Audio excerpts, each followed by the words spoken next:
Comment entretenir votre chaudière? Niveau de difficulté, un marteau.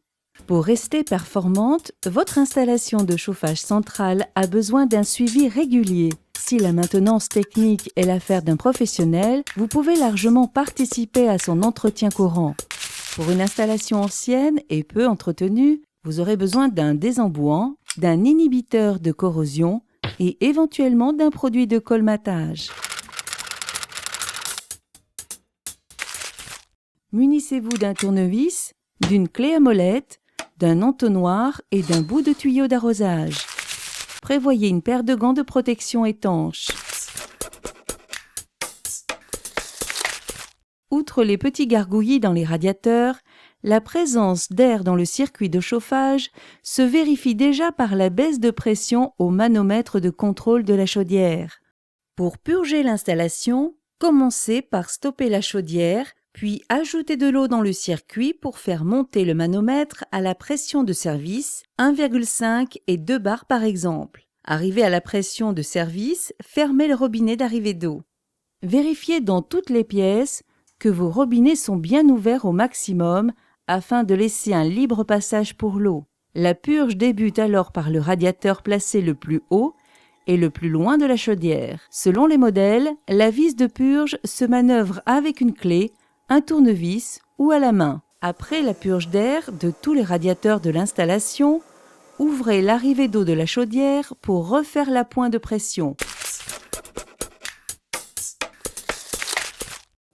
Une baisse de rendement des radiateurs traduit souvent une accumulation de boue dans le circuit.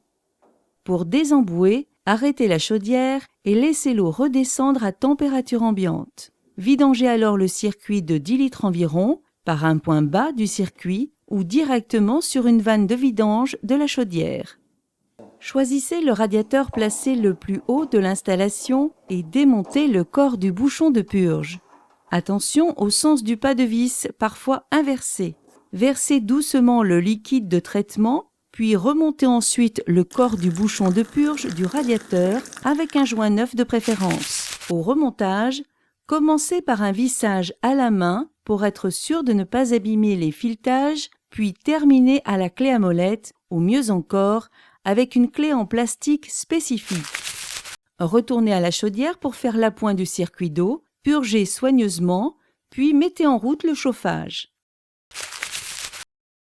Laissez la chaudière fonctionner pendant au moins 3 semaines pour laisser au produit le temps d'agir et de décoller les bouts.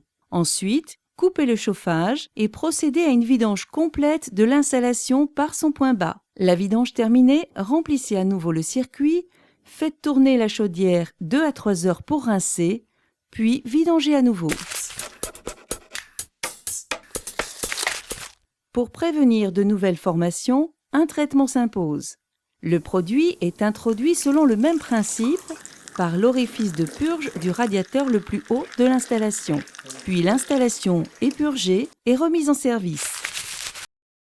Le dosage de l'inhibiteur de corrosion est fonction du volume total d'eau de votre circuit, souvent converti en nombre moyen de radiateurs sur les notices.